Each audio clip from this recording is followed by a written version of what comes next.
Hare Krishna. Om Jnanatimidandasya Jnananjana Shalakaya Chakshurunmilitam Yena Tasmai Shri Gurave Namaha.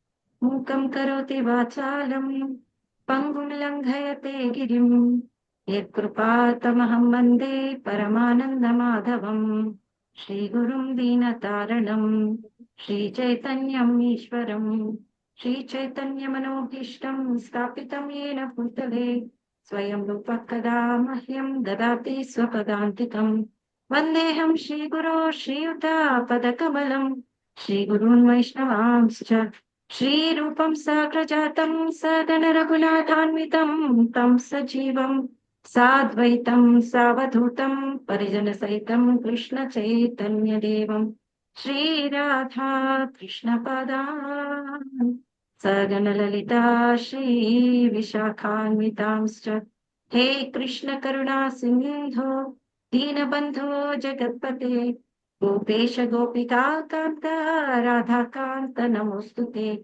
Tapta Kanchana Gaurangi Radhe Vrindavaneshwari Rishabhanu Sute Devi Pranamami Haripriye Gurave Gaurachandraya Radhikaya Tadadaye Krishnaya Krishna Bhaktaya Tadbhaktaya Namo Namaha Vanchakalpatarubhyascha Kripa Sindhubhya Eva Cha Patitanam Pavanebhyo Vaishnavebhyo Namo Namaha Jai Sri Krishna Chaitanya Prabhu Nityananda Shri Advaita Gadadhara Shivasadi Gaura Bhakta Vrinda Hare Krishna Krishna Krishna Hare Hare Hare Rama Rama Rama Hare Hare.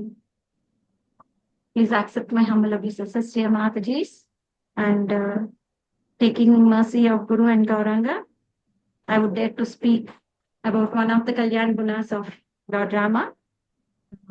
We have been hearing to his 16 Kalyan Gunas, and I think mine is the 15th, Anasuyakah. So there's a shloka in Valmiki Ramayanam, probably in Balakanda, I'm not sure about that, but I would read that shloka which describes all these qualities. Before I start, I take my obeisances under the lotus feet of Lord Sri Rama. Sri Rama Rama Raghunandana Rama Rama Sri Rama Rama Bharatagraja Rama Rama Sri Rama Rama Ranakarkasha Rama Rama Sri Rama Rama Sharanam Bhava Rama Rama. So the shloka goes describing all the 16 Kalyana Gunas.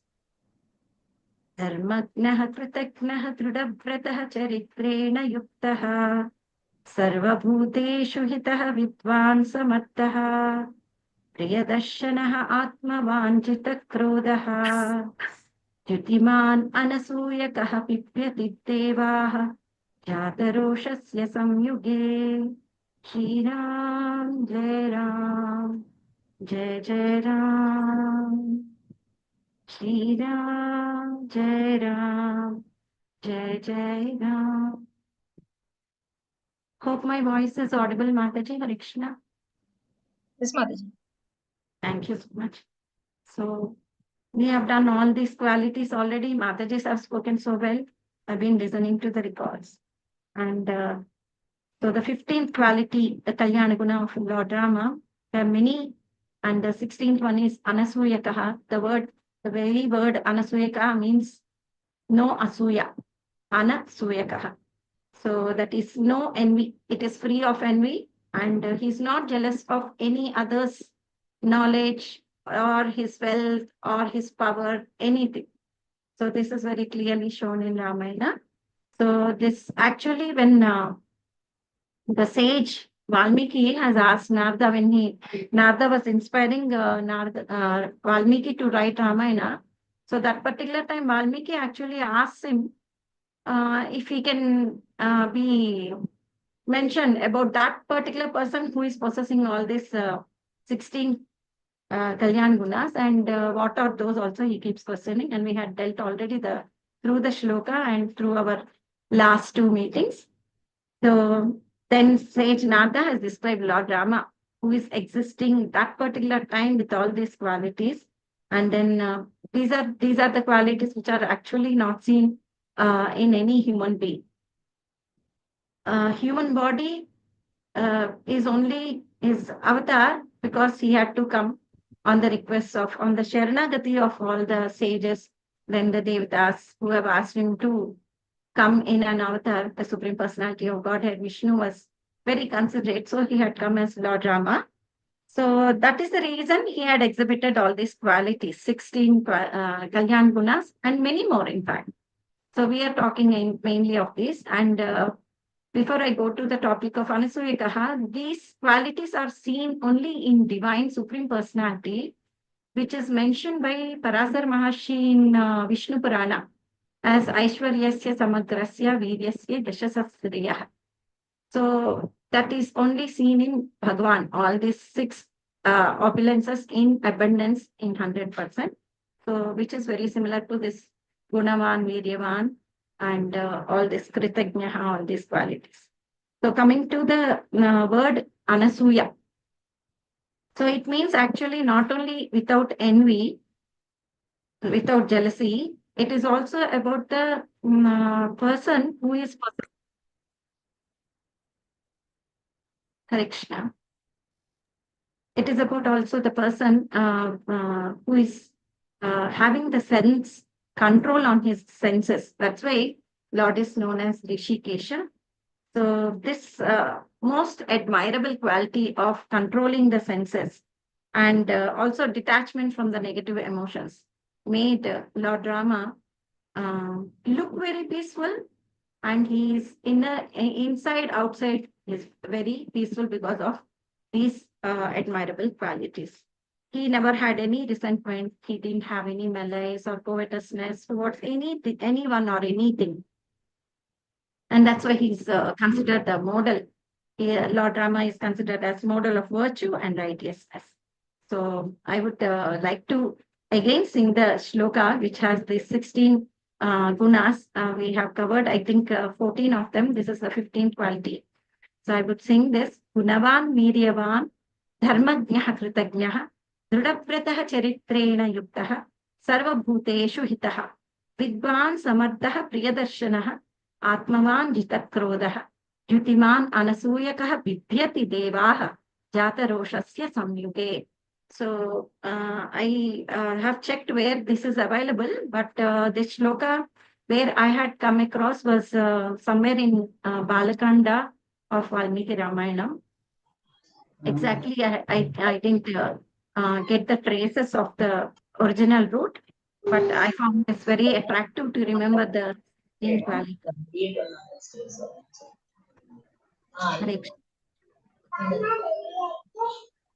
Mataji, can you be in mute?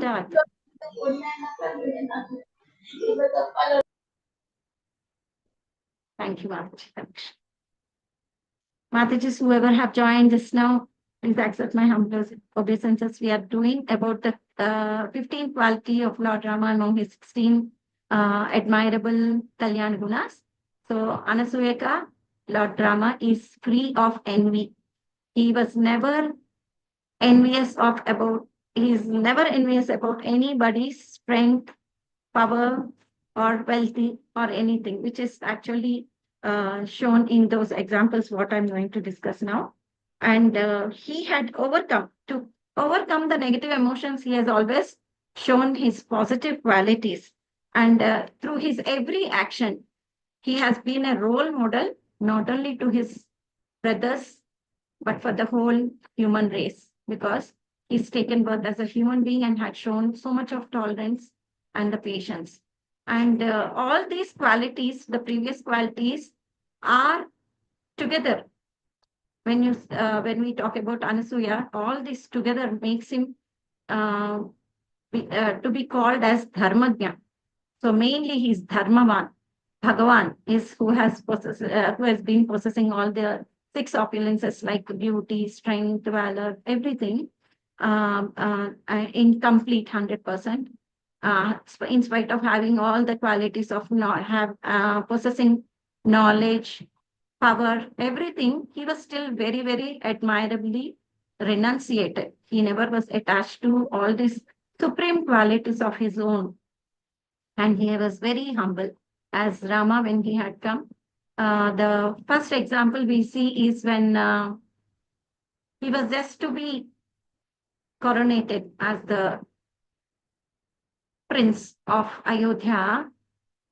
That particular time, Kaikeyi calls him through Sumanta, the mantri, the minister, and then she announces that his father, who has given her two bones, she has asked him for Bharata's being coronated. And then when he heard this, Rama, even for a lipta kalam, we say in Telugu, not even for a millisecond also he had thought. He said, yes, yes, yes, he's very, very eligible for that. And he feels that she should have directly spoken to Lord Rama to, and before she had asked or troubled even Dasaratha about fulfilling her desires or anything, he would have very readily accepted this desire of Kaikeyi, and he happily takes the whatever he was instructed by Kaikeyi, that to go to the forest for Aranyavasa for 14 years. He didn't even think for a while that it would be such a ghastly experience for him, or he would be separated from parents, he would be separated from the kingdom and all this wealth and all those luxuries. Nothing was in his mind. So that shows very prominently the feature of Anasuyakah. He was not at all envious of his brother's position there. And then this is very admired. And secondly, we had seen even in the Ramayana about Ravana. It is only because he has abducted Sita as an offense. Rama had to fight with Ravana. Even then also he had shown a lot of patience. He was never envious of what Ravana has gained, the name or the wealth or his opulent wealth and his golden Lanka. Nothing bothered Rama. But for the offense he committed against Sita Mataji. So that Sita, when she was abducted in such a situation, that actually triggered. And as a dharmagya, he had to, as his pati dharma, he had to go fight, get his wife back. But never in the any portion of Ramayana you see that he had exhibited any kind of enviousness towards Ravana. So these are two very exemplary examples what we see in the Ramayana. And the way he made friendship. We had seen actually three different set of brothers being in a kind of clash. Like we had seen Ravana Vibhishana. Ravana in complete mode of ignorance, ignoring his brother's advice and continuing his offenses. And that is the reason they had a clash. Very, very difficult kind, where Vibhishana was very in a sattva mode. He was trying to convince. So it was a real clash. And then we have seen Sugriva and Vali. That is also again fighting for the chair of who is going to reign the kingdom. And then Vali, because again he had, while his brother is alive, taking over his wife and then committing all kinds of offenses, which actually made again Lord Rama take the action of killing him from behind the tree. And that is again is possible. And it is said in the Dharma Shastra that as an animal, when anyone can hunt, the king can hunt from behind the tree. So you don't see any kind of mistakes from Lord Rama at all. And then the clash between Rama and Bharata. We can't call it a clash, but then see, both of them wanted the other one to become king, which is an exemplary relationship what is seen among the brothers. So this way, when we see the beautiful, the Kalyana Guna of Rama, actually, made all his brothers follow the same, what do you call, ఒక త్రాటిన నడవడం అంటారు తెలుసు. So they were all following the exemplary action executed by Rama. So each and every brother had so much of love among themselves and all. So then one more thing we can say about the non-enviousness, Sitama. Lord Rama knows that Sita had that much strength to just push away that Shivadanas, what he had taken into his hand and tried to tie up, and then it is broken. And that same Shivadanas, Sita could easily push away that card. So Sita had so much of power, but he was never envious. He was always glorifying Sita. Whoever have helped him, whoever has come to the help of him, whether it is Vanaras, whether it is Sugriva as friend, whether it is Hanuma, whether it is Sita, Maya, and then Lakshmana, Bharata, everyone. At every place, we see Rama glorifying them. So one can only glorify the other. We all see so many people glorifying each other, but then a bit of that human asuya, the enviousness, is found when it is coming to their, many times we come across, when they praise, but then when others are praising, they come and tell at least one negative quality about the person who is being glorified. So that is actually being mentioned as enviousness. So if you really glorify someone in your life, you will never actually talk even a single word about that particular person in a negative manner. So that is the human tendency. That is what is a Maya, which makes. So there is a negative appreciation, there is a positive appreciation in ourselves as a normal human beings. But since Rama is the divine supreme personality, he had never shown this quality of asuya. That's why he is called Anasuyakah. And then we can see Kausalya, Rama's mother also.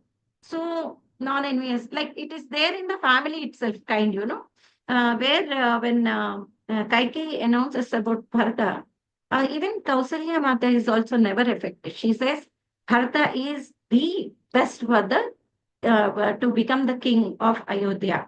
And at one place, I actually heard that she says even 10 millions of Ramas together also cannot have that much quality of Bharata. So when I heard this is the first time when I was referring by grace of our Sakhi Sangha Matajis, I had an opportunity to speak about this Anasuyakah, because of which I don't think otherwise we would have read or seen so many quotes like this about Rama. We always have the what do you say, desire to read, but then this kind of topic when is given and we have to speak, I think we do really go through some books and references, and then we get to know the qualities. And I'm very thankful to Namrata Mataji, then Karuna Radhika Mataji, Anuradha Mataji, whoever have proposed this particular topic. And it is not at all boring, this kind of a topic, It's going on the third week, but still, at least I'm very enthusiastic to hear about more qualities of Rama through different Mataji, because everyone has done some kind of exercise to get the points for this topic. I hope I'm not crossing my time, Mataji. So I just wanted to speak about this free from envy or non-envious, just because I don't want to forget. I just noted few points. The example, the first one is acceptance of others' greatness. So Lord Rama acknowledged, he respected others' abilities and achievements, and this is all done without any kind of enviousness. Then humility. Humility, what we speak is, he never wanted anyone to praise him. And at the same time, he could glorify or praise anyone else. So he demonstrated this kind of humility by recognizing his own limitations. He says, I'm many places, he says, as a human being, he never says, I'm supreme personality, I can control this, I can control that. He never does. He says, within my own limits. That is the kind of speech we hear when Rama is speaking to his brothers or to his friends, everyone.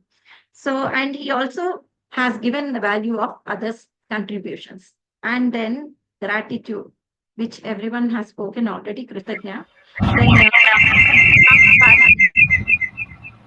Harish. So Mataji, these are some qualities. I think we should start the next one. Mataji, it's 424. Mataji, yes. I'll just end with 2 points, Mataji. This is only a recap I'm doing.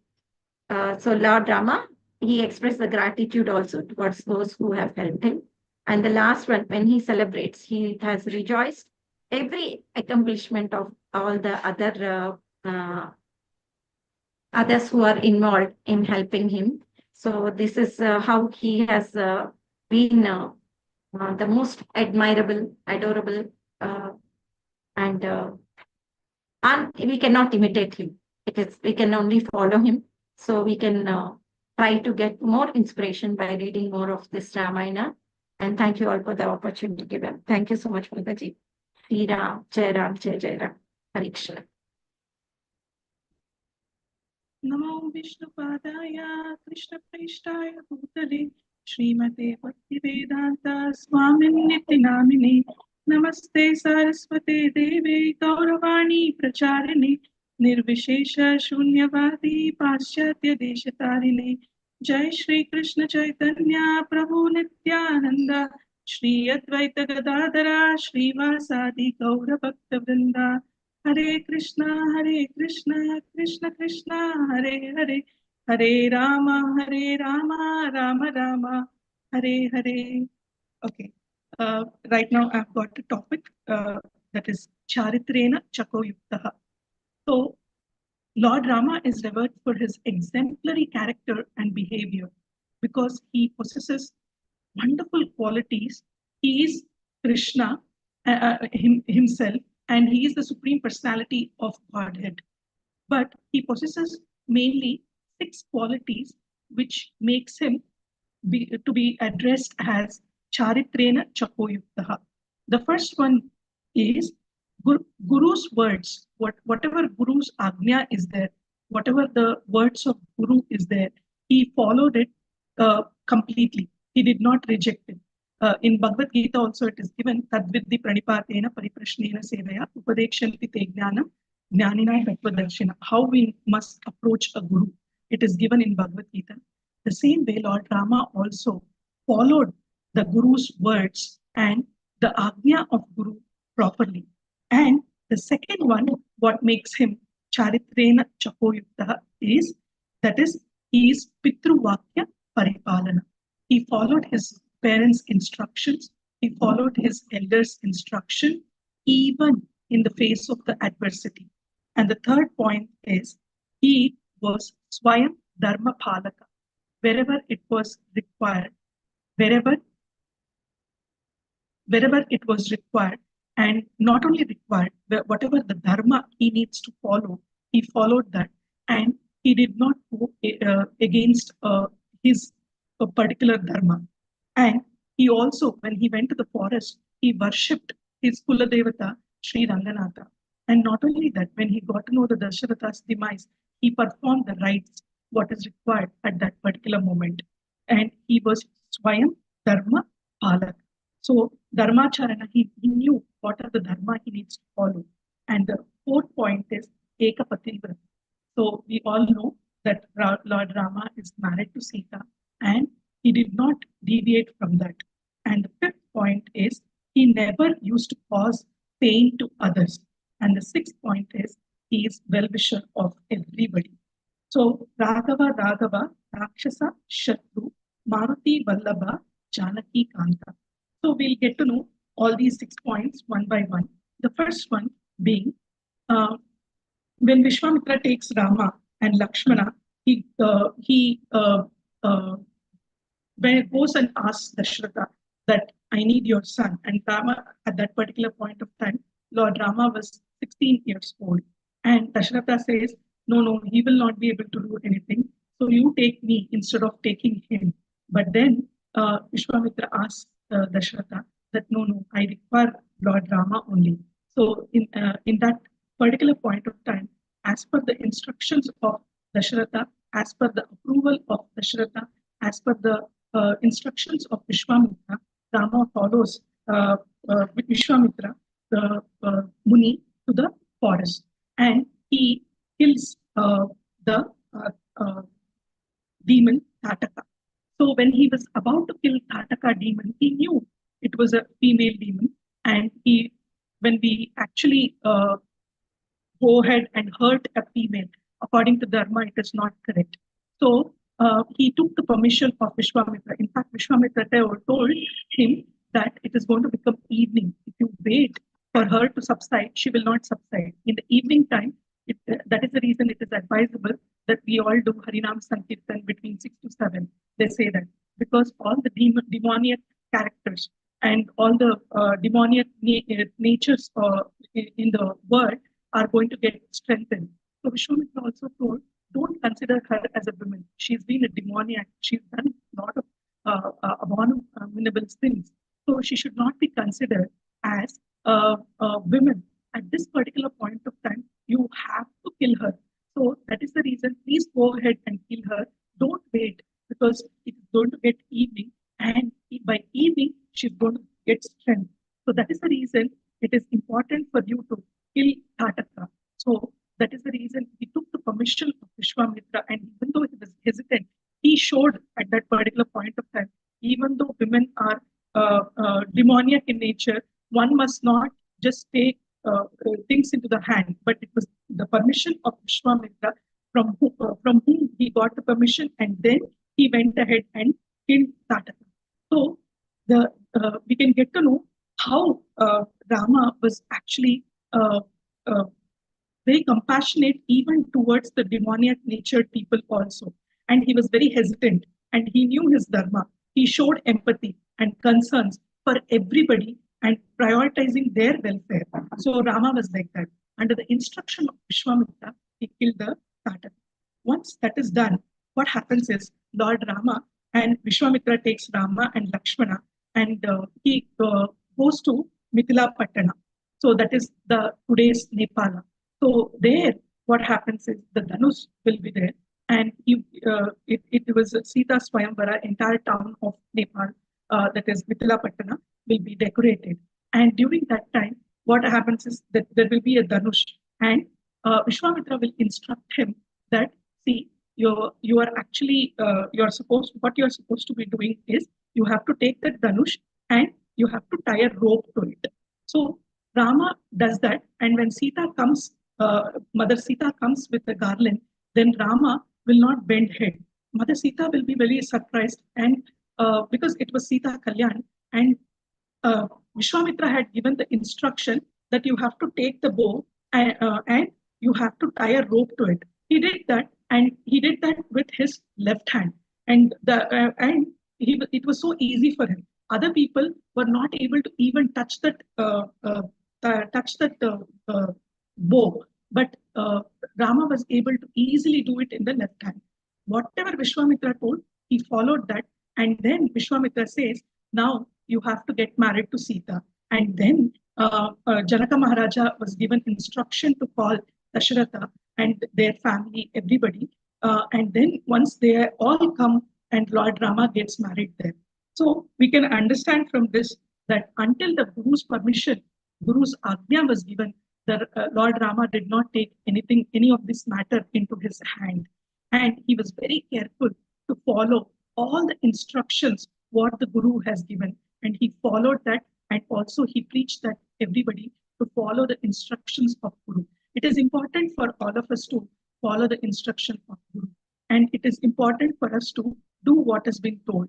Sometimes what happens is, it is very difficult for us to, we think, okay, if I do this in my own way, it will please. And sometimes it is very difficult to do certain things in sevas also. But then we think, oh, no, if I do like this, it is okay. But the instruction, whatever the instruction our Guru Maharaj has given, our Gurus have given, we must follow that. We must follow to the T. Even if it is difficult, we must try to do and what is being told rather than what we think is right. So that is what Lord Rama also exhibited, this kind of quality of Guru Ajna even during the wedding. And this happened. And one of the incident is we can get to know that Ahalya's incident. So in Ahalya's incident, what happens is Lord Rama actually intervenes. He enters the Gautama Rishi's ashrama, and when Lord Rama enters the Gautama Rishi's ashrama, he gets to know Gautama Muni is all alone, and Ahalya has become a stone, and she's there. And it is told in Vishnu Sahasrama also, Sandata Sandiman Stiraha. Sandata Sandiman Stiraha. That means he is Sandiman. He is the one who actually intervenes and combines two people, gets two people together. And he is that kind of Sandiman. If one actually remembers this, that the Lord is Sandata Sandiman Stiraha. What kind of Sandhi he does? He is not doing some kind of compromise between two people. Ahalya and Gautama, there was a difficult period, and we all know that story, and a lot of our speakers have spoken about it. So we have our the Ahalya's behavior, which made Gautama Rishi to give that kind of a curse to Ahalya. And during that time, Rama enters the Gautama Rishi ashrama, and he actually does the sandana between Ahalya. So Yo Ahalyam Saptim Vadha. So he is the one. If we even remember this story, it is told in Valmiki Ramayana, and also all our acharyas have told, that is Madhvacharya, Vadirajulu. All these people have, all our acharyas have told, one who remembers Ahalya Katha in the house, in their house, there will be no problem between the husband and wife, even today. And when Lord is addressed as Sandiman, and when Lord is remembered as Sandiman, even today, there will be no problem in the household duties. So the Yo Ahalya Saptim Vada. So that means Ahalya was released of that pain of standing in the hot sun, rain, and cold. Even though she was standing in the form of a stone, but still she was separated from the Gautama Rishi. And a woman's duty is always to be with the husband and serve the husband. But when that opportunity is taken away, it brings a lot of immense pain in the women. So what happens is, at that time, she went through a lot of turbulence and a lot of pain. For so many years, she was standing as a stone. And only Rama, Lord Rama, could intervene and make the relationship better. And in our life also, we have so many karyakrama on a daily basis. We schedule so many things in our life. And in our life also, all these things, we will do on sankalpa that I need to do this, I need to do this, I need to do this. But somehow there are so many obstacles that comes. But when we take Lord Rama's name, and when we remember that he is the Sandiman, as mentioned in the Vishnu Sahasranama, then we will get to know that then all our to-do list will get checklist very easily. So this can only be done by Lord Rama, and he showed that compassion towards Ahalya and released her from her pain. That is also one of the quality, excellent behavior of Lord Rama, that showed that he is very forgiving and also very empathetic, and also he is very giving in terms of when husband and wife are separated, then he'll bring them together, and that can be only done by Lord Rama kind of intervention. There is no other intervention that in our life that is required. Even in Krishna consciousness, we always say that keep the center of our life as Krishna. So Lord Rama, when he is the center of our life, everything else will go nicely and smoothly. So that is shown by Lord Rama here. And his next point, I'm going to go to the next point, that is Pitra Vakya Paripalana.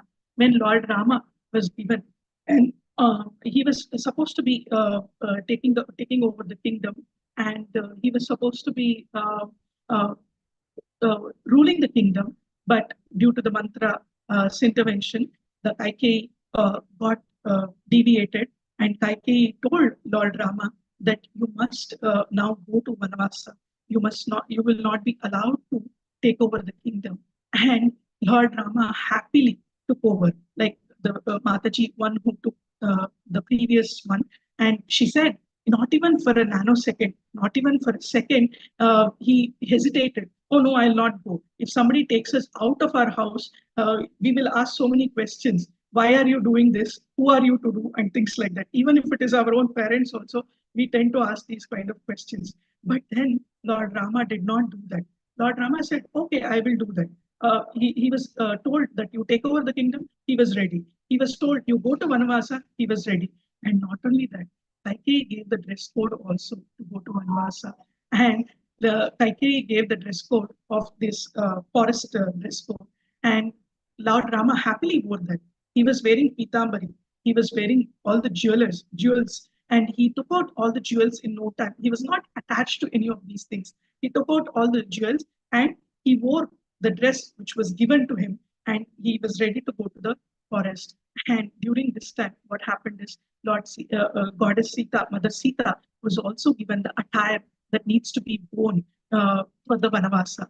And even though Sita Maya was ready to wear this, Vishwamitra intervened and he said, no, she's not going to wear that. She's going to wear whatever she's wearing, and she will go with the jewels like this, because one Saubhagyavati should not wear this kind of clothes, and she should not leave the house.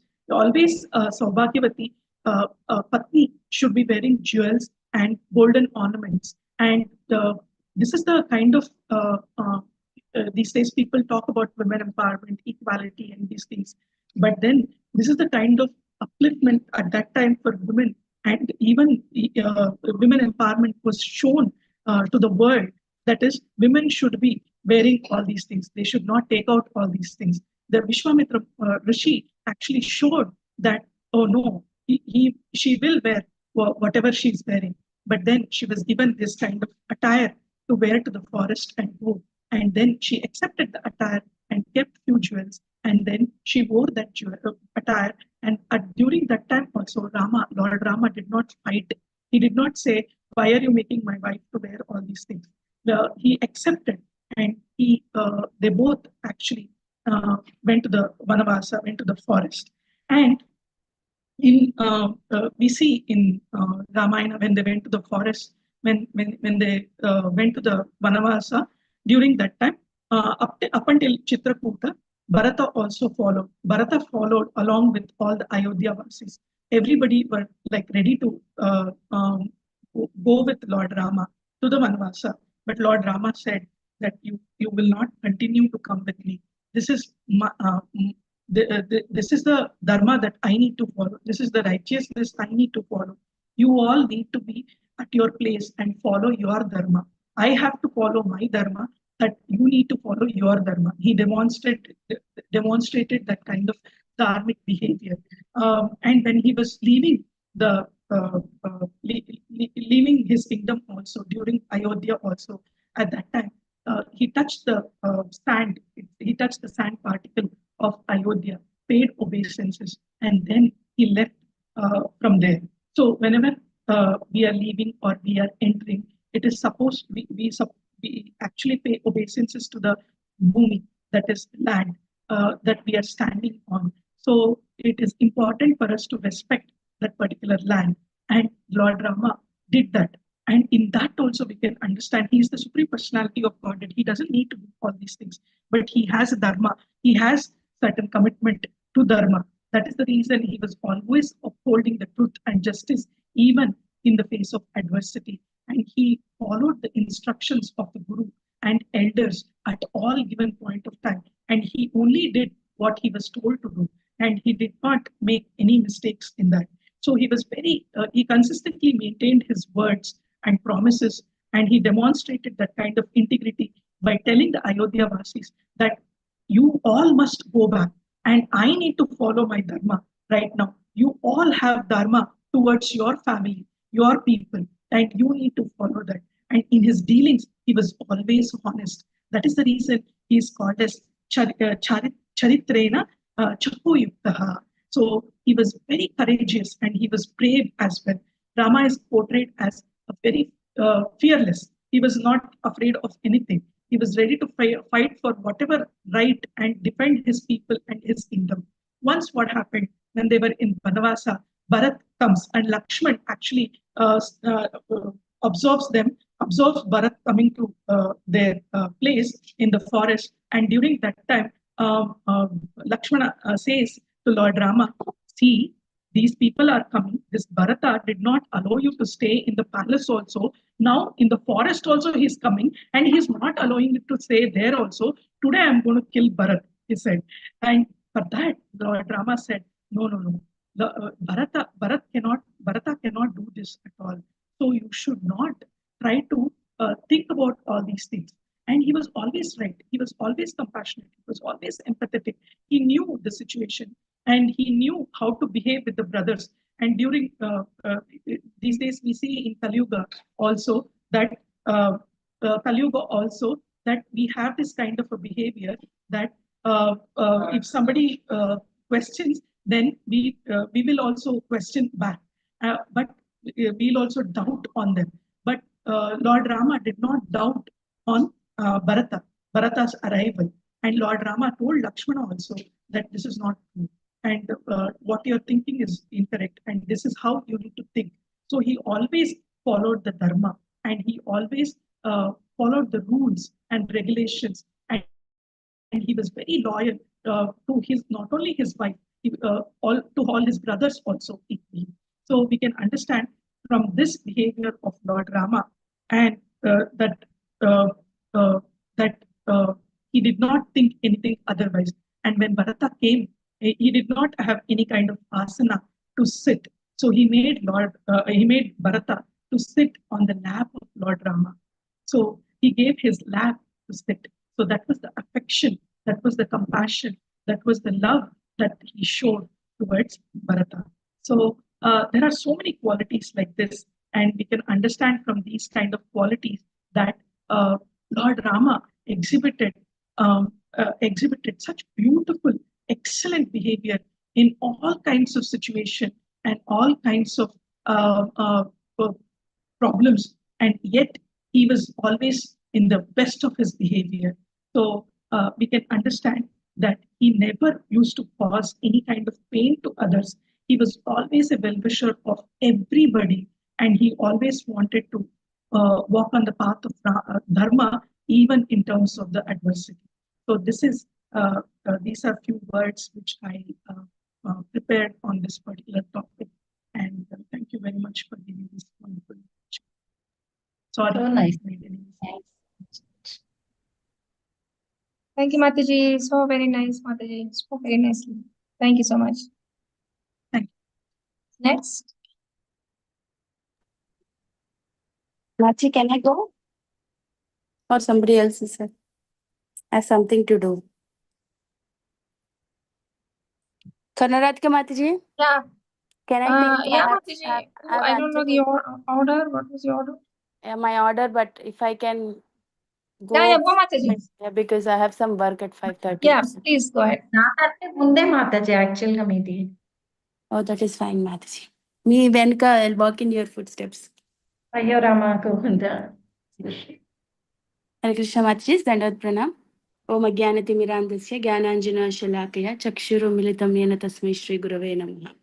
मूकं करोति वाचालं पङ्गुं लङ्घयते गिरिं यत्कृपातमहं वन्दे श्रीगुरुदीनतारणं परमानन्दमाधवं श्रीचैतन्य ईश्वरं. नमो विष्णुपदाय कृष्णपृष्ठाय भूतले श्रीमते भक्तिवेदांत स्वामीति नामिने नमस्ते सारस्वती देवे गौरवाणी प्रचारिणे निर्विशेषा शून्यवादी पाश्चात्य देशतारिणे जय श्री कृष्ण चैतन्य प्रभो नित्यानंद श्री अद्वैत गदाधर शिवसादि गौर भक्त वृंद. So one of the other qualities, one among the 16 beautiful qualities of Lord Ram, is nothing but his Vidvan. What does Vidvan mean? Anybody? Knowledge. Knowledge. Yeah, he is highly knowledgeable. So if you see one of the attributes of the Lord, right? There are 6 attributes. One of the attribute of the Lord is he's all knowledgeable, right? So there is another meaning by Vidvan. If you see Chanakya Pandit says, who is highly knowledgeable or person who is always Vidvan, it's not that he gets the knowledge and he stops learning. He says, Vidvan is a person who's always in the mood to learn. If somebody is knowledgeable, for example, if I have knowledge on something, I never want to learn or seek or be in the mood to learn. But Rama, on the other hand, even though the Lord, who is all knowledgeable, he is a real Vidvan. Why? Because who was always in the mood to learn. If you see, Acharyas explained that Lord's one of the internal desire when Kaikeyi asked him how Kaikeyi banished him to go to the forest for 14 years. It is said, the Acharyas explained the internal desire of Lord Ram is that he really wanted to go and spend time with Rishis and Munis. He wanted to learn from them. How did this come? Because he has experienced when he is gone, when he was small, he went with Vishwamitra, right? Okay, Vishwamitra to help him because there were some Rakshasas who were disturbing Vishwamitra to perform some rituals. So at that particular time when Vishwamitra came to take Rama, he has seen how in the forest he had a very simple life, and the important life in everybody's life is to seek wisdom from the sages. And he liked it. And as soon as this news came that he is going to be banished for 14 years, he was very, very happy internally. It is said that is why he did not retire, or nor did he question why am I being sent to the forest. He readily accepted it, and because he's always in the mood of learning. If you see the entire Ramayana, even any of one of the opportunities Rama would get, he would learn or seek wisdom from that. Example is, if you know Ravana's death, you can see even Ravana before he's dying, Rama went to him and spoke. Does anybody know the story? Hmm? You know this? So the story goes that before Ravana's death, Lord Rama instructs Lakshman to go and seek knowledge from him. You know who is Ravan, right? He has a asuric tendency, but he's a Brahman. His father is a Brahman, a good, great sage, and his mother is from demon family. So when Rama asked Lakshmana to go and seek knowledge from, so Rama asked Lakshmana to go and seek knowledge. Lakshmana was little apprehensive, and he was very arrogant. So what did he do? He straight went to Ravana's, and he, stood next to Ravana's face. But Ravana refused to share his wisdom. And then Lakshmana goes back to Ram and he says that, he did not speak to me anything. You asked me to go and seek some knowledge from him, but Ravana refused to speak to me or share his wisdom. Then Lord Rama personally demonstrated, he approached Ravana, bowing down to him and requesting him for his knowledge. And you know where Lord Rama sat? Near the feet of Ravana. And that is how you will see from the life of Lord Rama. He was always had this quality of Vidvan where he was seeking knowledge. So, in essence, if you see Lord Rama's Vidvan quality is not just about possessing knowledge, but about using the knowledge to live the life of purpose. Okay. With knowledge comes what? How do you Humility. know? Wisdom. Wisdom Humility. comes. Yeah, humility is later part, but with knowledge comes wisdom first. Right? Wisdom is derived. So, if you see how Lord Rama was exemplary in showing the great virtues, he had a lot of virtuous qualities, especially dharma. Because of the wisdom he derived from the knowledge, he has shown great exemplary qualities. He's virtuous. He was virtuous. He was following dharma very nicely. He was adhering to dharma, upholding the moral duty and order. Can anyone cite an example about his dharma? Banishment of Sita, right? So, the another quality which comes out of the great wisdom is compassion and humility. He shows compassion, empathy towards everybody, including his enemies. That is why when Ravana was on the deathbed, or when Vibhishan has come down, he had showed great compassion on Vibhishan as well as including Ravana. Ravana abducted Rama's wife, but still out of his compassionate nature, he sent Lakshmana to go and approach him to seek wisdom. And Rama's humility also is evident by his actions and interactions with people. If you see the entire Ramayana, how Rama was very humble, and this is evident by his action, the way he was dealing with the situations and reversals. And one more great quality is the leadership quality which he had. Rama took great responsibility for his actions and duties. Whether he really had a very strategic thinking. Not just he located Lanka and he simply went and did a war. No, Rama's leadership always inspires loyalty, devotion to others. Whether taking decisions even in the war, that was the war based on empathy also. And his personal qualities, like if you see devotion, Rama's devotion to his father Dasharatha or wife Sita, his love towards his Sita was unwavering. Just his father told to go and he simply accepted. And if you see in the entire situation of Ramayana, there were times when Rama was self-controlled. If you see, whenever he was speaking to Hanuman about, especially Hanuman, when he requested Hanuman to go and look for Sita, he had a great self-control. He exhibited self-control, calmness in challenging situations. He simply their acharyas also explained that Rama also cried when he saw, when the Sita jewels were found, he cried. But in the entire Ramayana, even though he was very morose, he was very sad that that his wife is missing, but he was very self-control. He was exhibiting the self-control. All this is coming because of the wisdom he derived from the knowledge. All these qualities. Why? Because if these qualities are not there, then Rama cannot be an ideal model for us, right? We all see Rama as an ideal model. But these are the qualities, whether he's ideal, he has a very ideal behavior too. Respecting elders, teachers, others, what to speak, even the enemy. When Vibhishan came, Hanuman and others were very, what do you say, very apprehensive, or they were doubting. But Ram never doubted. He respected Vibhishan. Next, he was duty bound.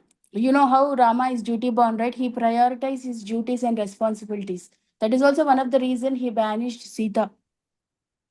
And among all, what is famous is Lord Rama's integrity. Whether Rama's actions are always guided, Rama's actions are always guided by integrity and moral principles. That is why he is the ideal Maryada Purushottam. Means a person who is who needs to be followed for us, so that we will become we can have Rama as an ideal model. So yeah, this is what I got. It's a very short one. Sorry, I did not prepare well. But yeah, this is what it is. Anything anybody wants to add?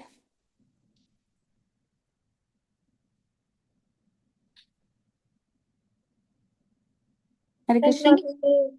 Mataji, sir, you can add anything because I just got only this much from that. Yeah. Thank you so much, Hare Krishna.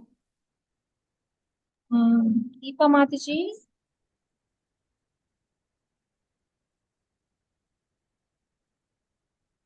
Deepa Mataji, are you there?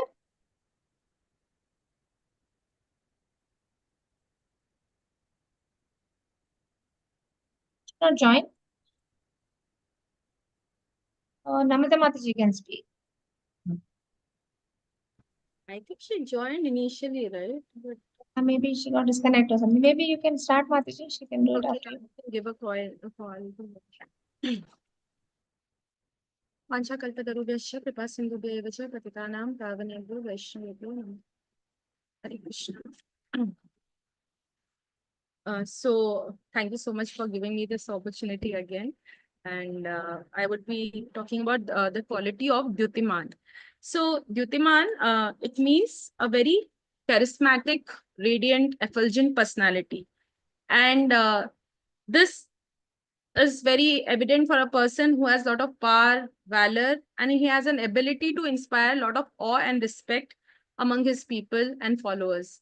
So it need not be just the external beauty which makes a person very attractive, but it's a combination of his deeds, words, actions, and beauty, everything. So for us, it's not an overnight thing that we develop a charismatic personality.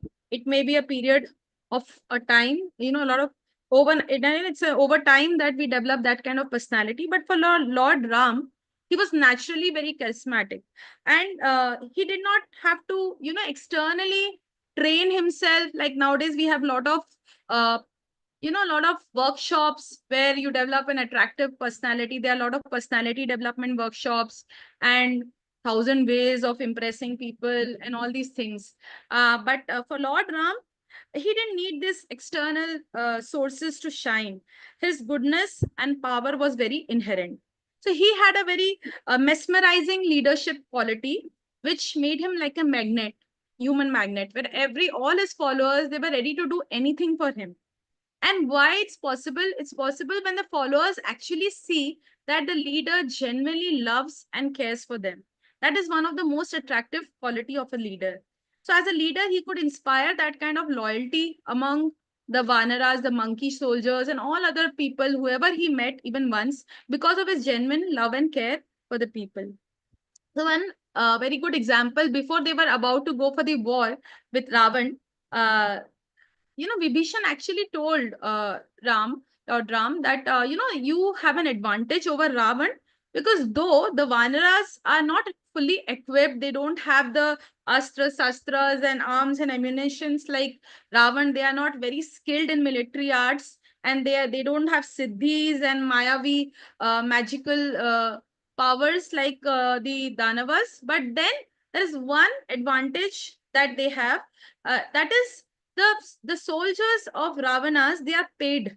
So they are not loyal. They will be loyal only up to their payment. Right? The loyalty is only limited up to their payment. But the Vanaras, they naturally love you. And they are fighting this war for you without any payment. So they are ready to give even their life for your pleasure. So that was a kind of personality that Lord Ram was. And we could see his genuine love and care for everyone, various examples all over Ramayana. But I could just highlight one instance when Sugriva actually, before the war actually began, he actually went to Ravan's palace and he got very agitated and he was about to attack him. And Lord Ram was very concerned about Sugriva when he couldn't see him, when he couldn't find him. So because he was a leader of the Vanaras, and if anything would have happened to him, it would have given a very demoralizing effect on all the other monkey soldiers. And even he was very genuinely concerned about Sugriva as he was his friend. And then during the war, there were a lot of deaths that happened, which was very natural. But the way Lord Ram and Ravan dealt was totally opposite. We could see whenever the monkeys soldiers died, Lord Ram had requested the commanders to keep their dead bodies in a very proper condition, so that the proper rituals could be done and proper antim kriya could be done for each and every monkey soldier. So that is how he respected even the dead bodies of every monkey soldier who had given their life for Lord Ram.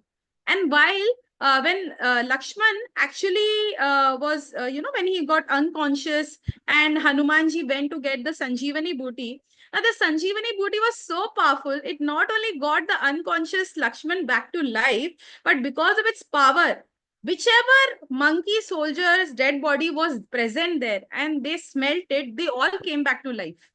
Now that was the power of the Sanjeevani booty. In fact, the Ravana's soldiers could also have been brought back to life by that Sanjeevani booty. But the contrast was Ravana had asked all the dead bodies to be thrown in the ocean, so that the numbers of the dead body could not be shown to the enemy.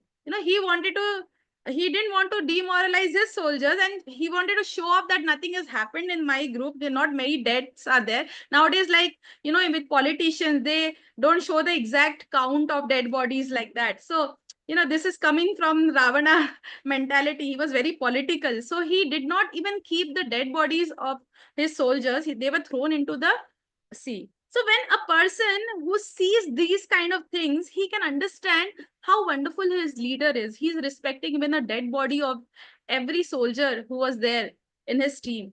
So this makes the person very, very attractive, charismatic, and that is why the followers are ready to do anything for them.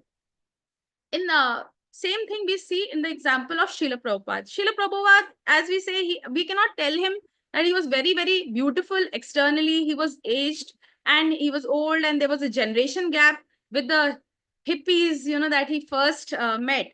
But then they were all ready to do anything for him because of his genuine love and care and affection. So the practical learning lesson that we can take from this quality of Lord Ram is like all of us, most of us are trying to be leaders or are already leaders in some way or the other. And how we can attract the loyalty and love of our followers is by being genuine, by genuinely loving and caring for them. And there's one quote by which I would like to end, which was given by His Holiness Radhanath Swami Maharaj is, if we want to be loved, we must love first. If we want to be respected, we must respect first. And if we want to receive, we must give first. This is the heavenly law. And this we can see from the life of Lord Ram, how he was Dyutiman, a very, very charismatic personality. Thank you very much. Today I intentionally wanted it to be short. Last time I took a lot of time. Thank you very much for giving me this opportunity. Thank you, Mataji. Very So much. powerful. Hare Krishna Mataji, Standard Pranam. I'm sorry for joining late. Actually got caught up with work and didn't realize that today was Tuesday and that my slot is here. I'm so sorry. Yeah. So, Magyanatimirandhasya Gyananjana Shalakena Chakshurunmilitam Yena Tasmai Shri Gurave Namah. So, the topic which I am talking about is Lord's, once again, another extraordinary quality of Supreme Lord Sri Ram, and that is Bibhyati devasca, which means even the gods fear him. That is the meaning of Bibhyati devasca. But are we really talking about fear as in terror? No, it's actually not talking about terror. It's actually talking about how even the gods are always in awe and reverence of Lord Ram. That's what it basically implies. So where is this mentioned? This Bibhyati devasca is mentioned in Balakanda, where Valmiki says, Bibhyati devasca yatha samudram. So what it means is that just as people fear the mighty ocean, even the gods fear him. So, and this fear is not out of terror. It is basically out of deep reverence for the Lord. And just like we fear to offend a person, right? Like when it comes to any of our respected superiors or spiritual master or all the sannyasi maharajas, we don't want to hurt them. We fear hurting them. This is that kind of a fear, right? So what it says is that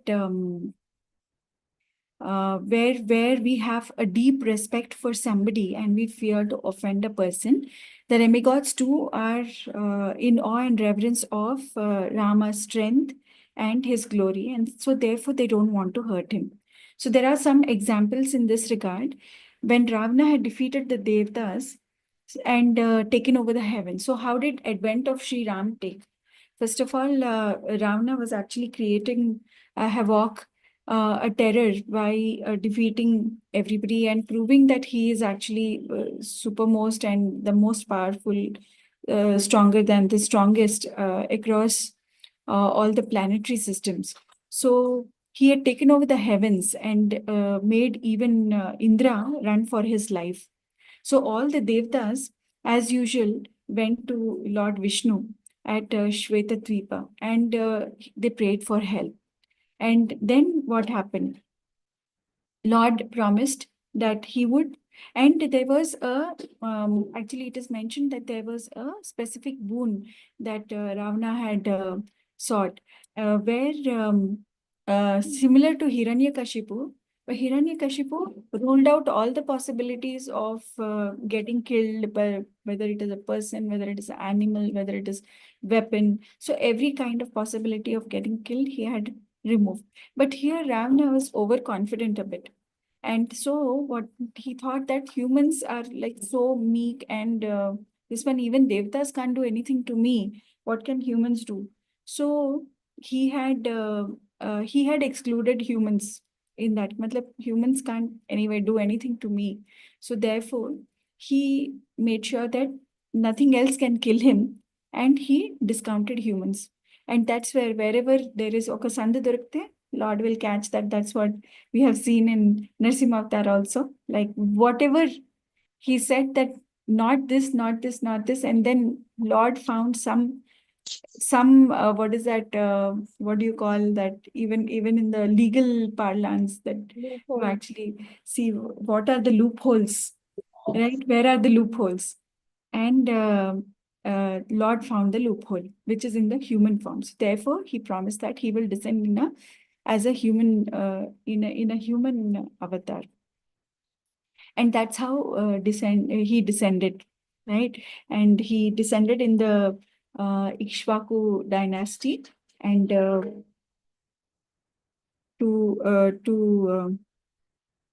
whom this is actually to King Dashrath. And so the Devtas, and as Devtas prayed to Lord Vishnu, he descended as Ram, and the Devtas rejoiced when he descended. So they knew now that Ram had come. So therefore, it might take a little time, but Ravana is in danger. So nobody can save Ravana. But Ravana was still overconfident.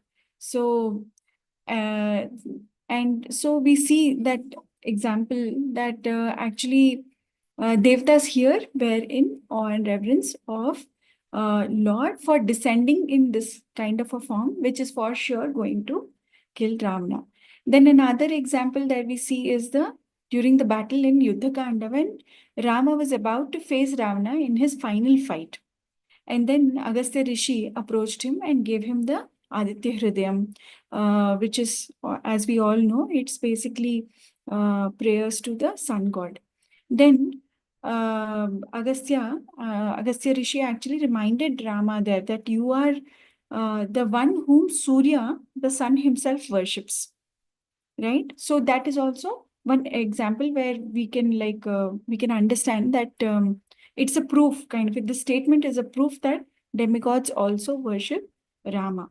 Like even the sun god prays to Rama, so knowing his true identity. So that is kind of a proof that he's not an ordinary human being, but actually he is somebody who is revered by even sun god. And another example where we see that after Ravana was killed, right? So what happened? The gods then descended from the skies, and then they all sang glories of the Lord. They showered flowers on him. They bowed with folded hands. And then they said that you are the supreme being. You are beyond our reach. We exist only to serve you.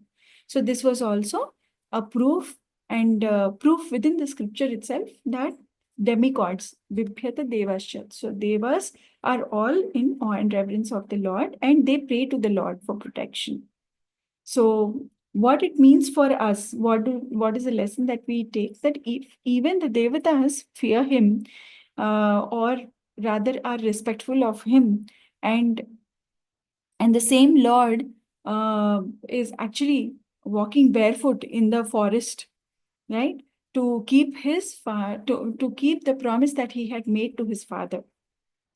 If the Supreme Lord is feared by gods, and he actually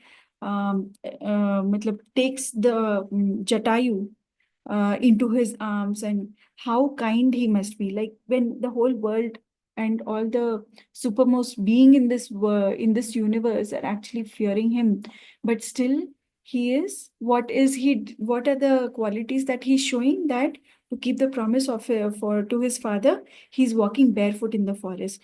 To show his love for Jatayu, he's taking Jatayu into his arms, and he gives him a farewell, and personally ensures that he gets liberated. And not only that, he actually conducts the last rites of Jatayu also. So what can we understand of the Supreme Lords? How kind and what Bhakta Vatsalyam that he can show when he's doing that for Jatayu. Then and in such case, what can we learn from this is that we should all take shelter of all powerful Rama, because he is both our protector and at the same time he is also our beloved. And when we chant his name with love, Almighty Lord, he becomes very soft-hearted. He is the most merciful, most compassionate. He's also called Rajiva Lochana. So as I heard from my father, actually his eyes are always Rajiva Lochana. Actually, it means that eyes like a pink or red lotus flowers. Why are his eyes red? Is always like we see all the deities in our temple, in our temples also, that Lord's eyes are always filled. It appears as if his eyes are filled with water. Here, one additional quality is his eyes are filled with water, and also they have a red tinge in them, like the red lotus. So that's why he's called Rajiva Lochana. So let us take shelter of that Supreme Lord Sri Rama, who is our protector and who is our beloved, who is most compassionate to us, and who is all loving, all rightful. And as I'm the last speaker, then it's concluding all the qualities of Lord Ram and all that he is. Let us pray to him that to bestow his mercy on us. Yeah. Sorry, work call is coming. So Thank you, Mataji. thank you so much for this opportunity. Sorry for my lack of preparation and late joining. Thank you for the opportunity that you have given and me an opportunity to speak a few words on Lord Ram, though I don't have any qualification on that. Hare Krishna. Ji, I would just read one small thing, like Sutikshna. This comes in Ramcharitmanas, wherein Sutikshna Muni, he says, Mahima Amita Mori Matithori Ravi Sanmukha Khatyot Ajori, which means that how am I to praise you, Lord, as my intellect is low? This is then compared to the light of the sun with the glow of a firefly. So with the glow of a firefly, how can we ever praise the bright sun? So if Mataji says that I am low, Sutikshna Muni, who is so highly devoted to Supreme Personality, also said that he is very low. So it's nothing wrong when we call ourselves very low, Mataji. Truly, we don't have that capacity to speak all these qualities, but then this particular opportunity of learning has been really, really very, very helpful for our own development, I felt. So very, very nice topic chosen. Thank you so much, Mataji. I could hear, I could speak some quality, which actually makes me, Lord says, no, those who speak among my bhaktas, they become very dear. Yaidam paramam guhyam mat bhakteshva vidasyati, bhakti mai param krutva mame vaishyati asamsaya. So we all have become dear to Lord Krishna. That is the jubilant thing I understand by speaking. Each one of you so nicely speaking, Mataji. Thank you so much. Hari bol. Thank you, Mataji. Thank you. Special thanks to Namrata Mataji. It was her idea. I was, I'm always in search for what to do for Sakhi Sangha. And then she called me and, she gave this idea. So, Mataji, another 10 minutes. Anuradha Mataji had shared a nice PowerPoint that summarizes all the qualities. Can I just go through it? Mataji, after that, there's one small Karnataka Tyagaraj Kriti, only one portion where it says, Pahi Ramachandra, it says Parama Pavana Sadguna Guna Dhama. So if I can sing that line and then you continue, Mataji. Yeah. Pahi Ramachandra,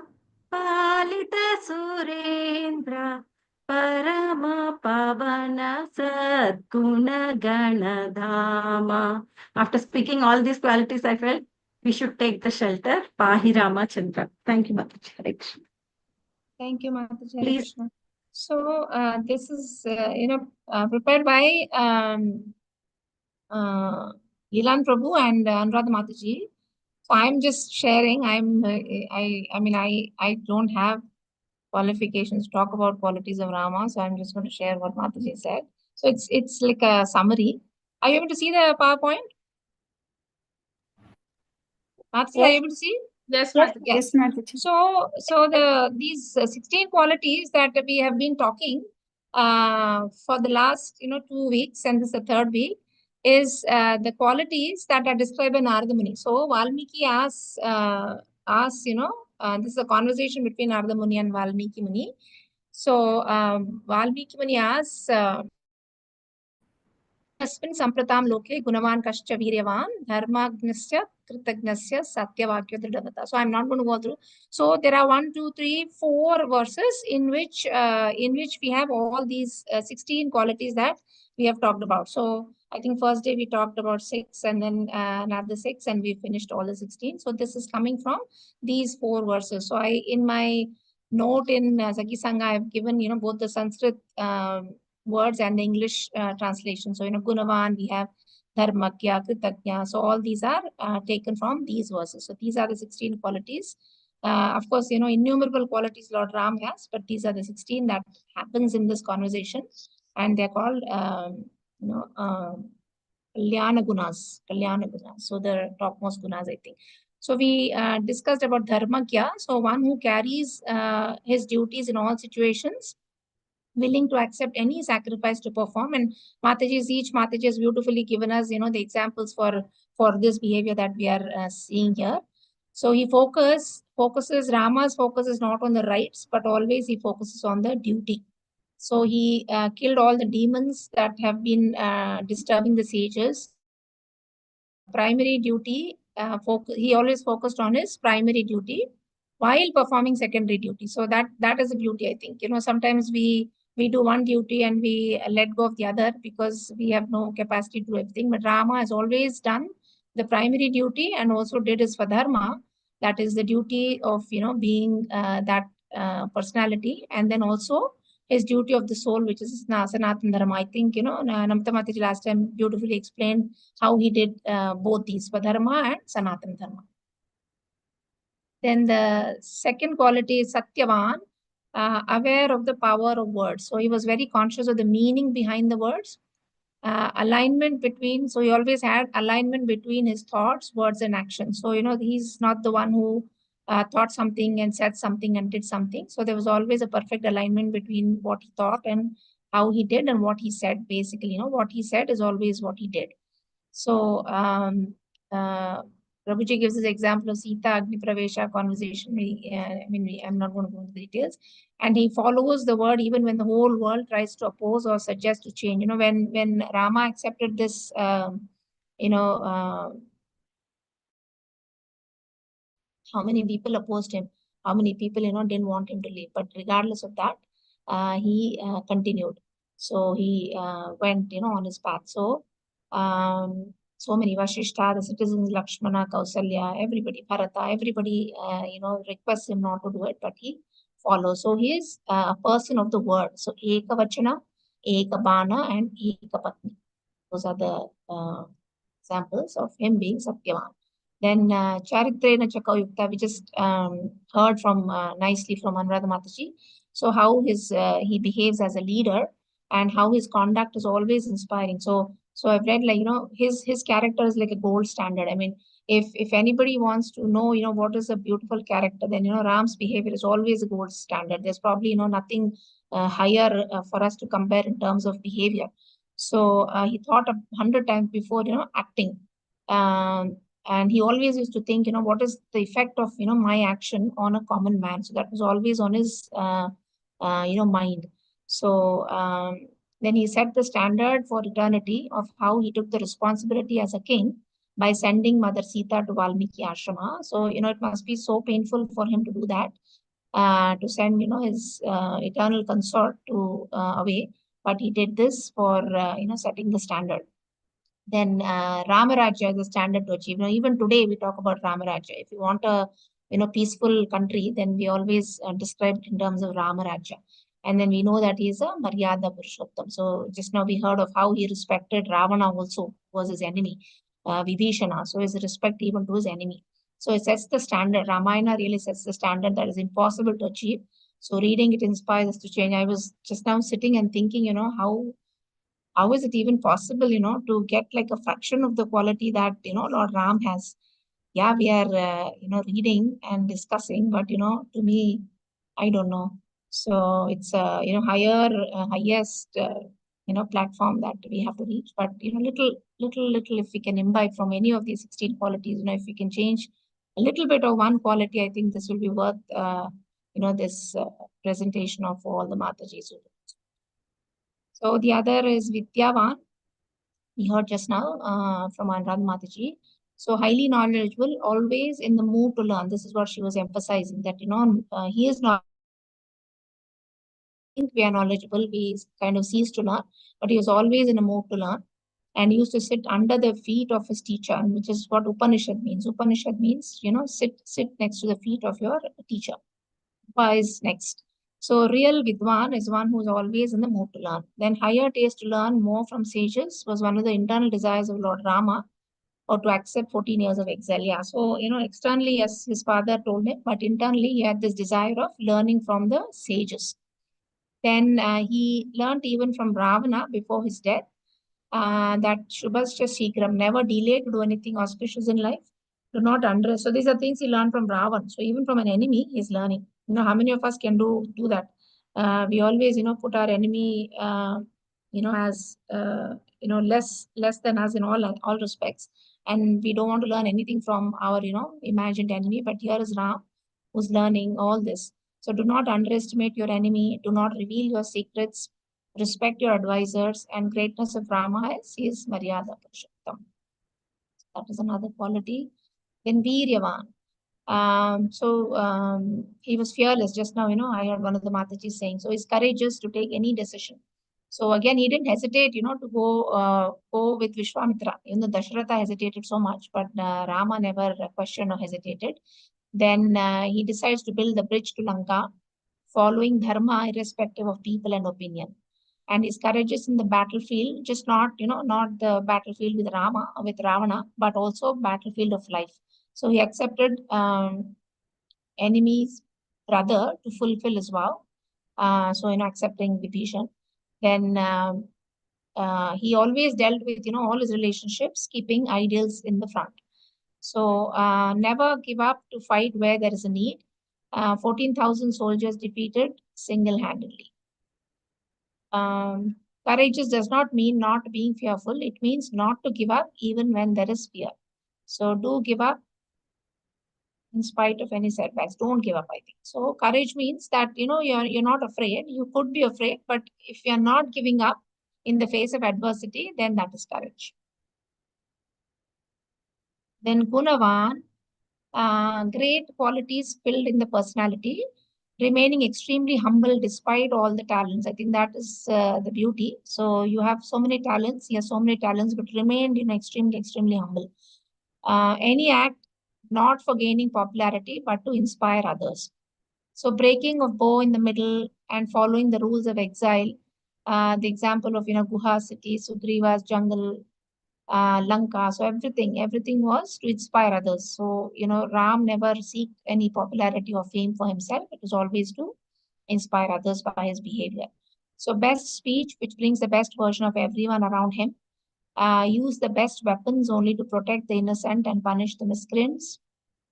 He's expert in justice, as we see from the, pastime of Ali versus Sugriva. Then he's first to approach others to converse, not waiting to be respected by others.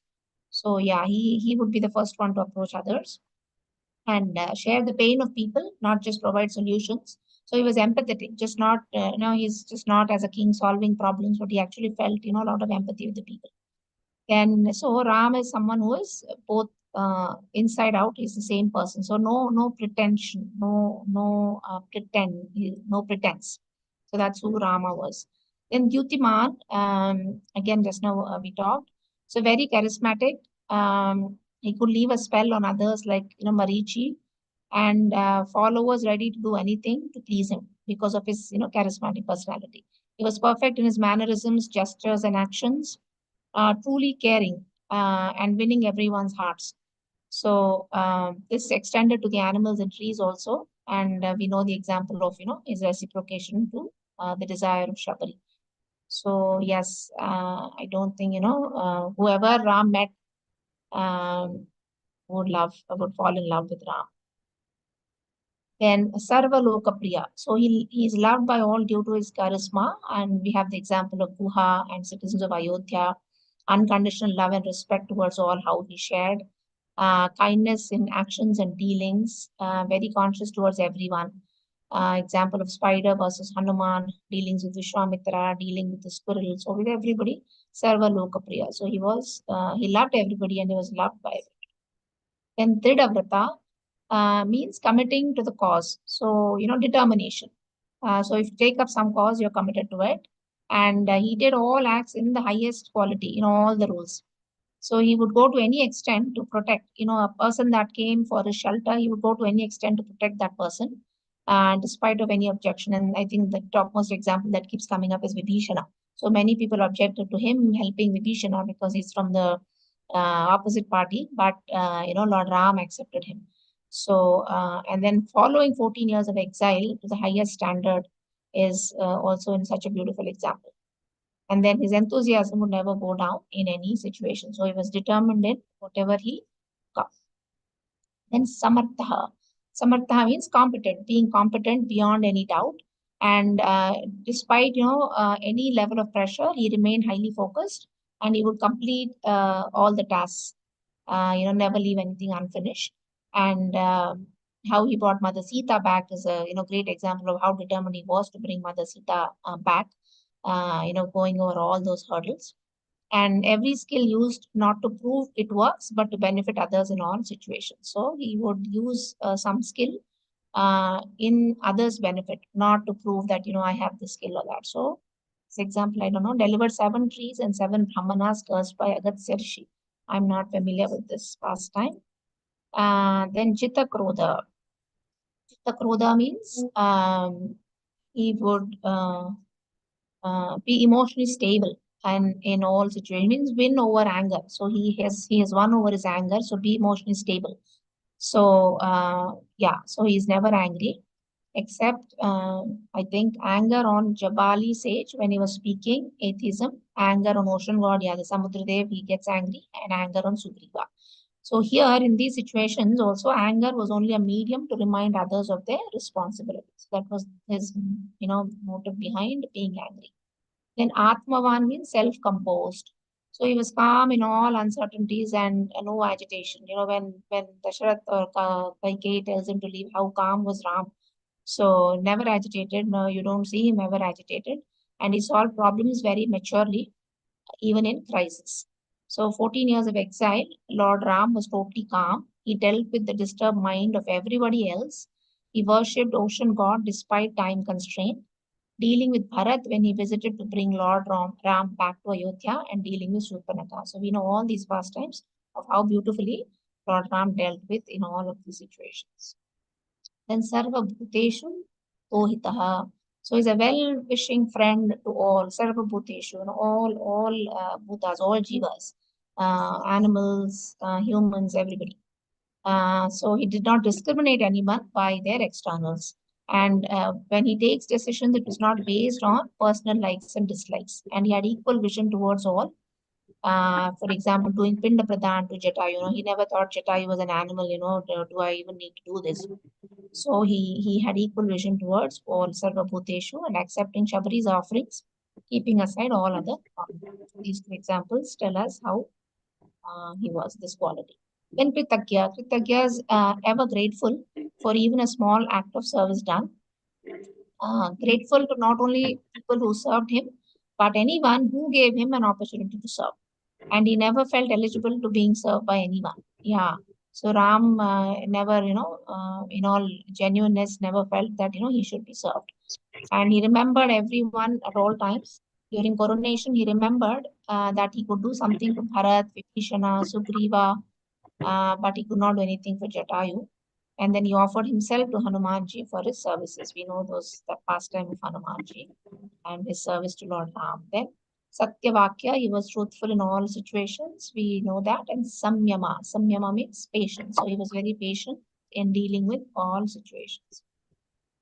So Ramachandra, maybe Krishna and Mataji should sing this.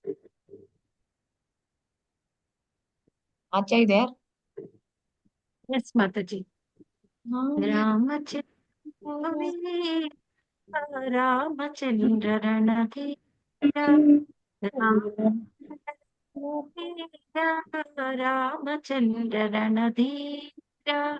Ramachandra Raghurama Ramachandra Parandhama Ramachandra Raghunatha Ramachandra Jagannatha Ramachandra Mama Bandhu Ramachandra Dayasindhu Ramachandra Mama Bandhu Ramachandra Dayasindhu Ramachandra Raghuvira Ramachandra Ranadhira Jai Ram Thank you, Mataji. Thank you so much for this opportunity.